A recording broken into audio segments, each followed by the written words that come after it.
The deadly shooting of a black man at the hands of a police officer is creating more unrest in a Minneapolis suburb.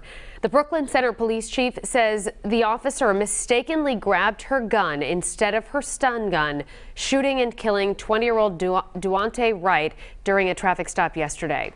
12 News reporter Kim KALUNIAN asked our law enforcement analyst how this mistake may have been made. Kim?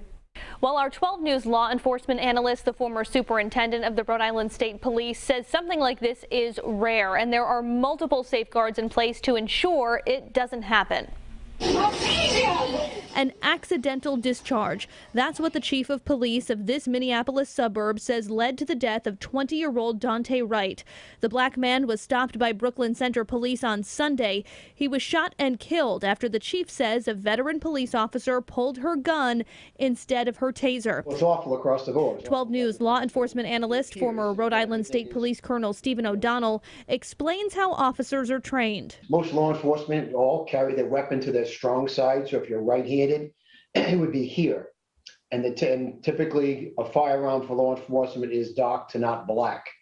The tasers are typically yellow and they're opposite your body. So you have to make a distinct reach. And then when you pull it up, it's yellow and it's not black.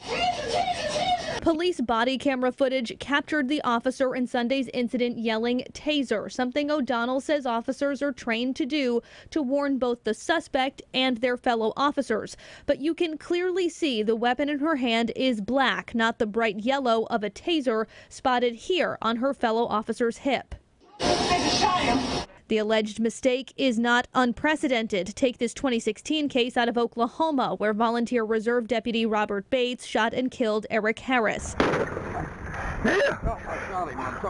Sunday's shooting sparking renewed clashes with police. It took place less than 10 miles from the Minneapolis courthouse where Derek Chauvin is standing trial for the murder of George Floyd last year. There's absolutely no justification, none, for looting. No justification for violence.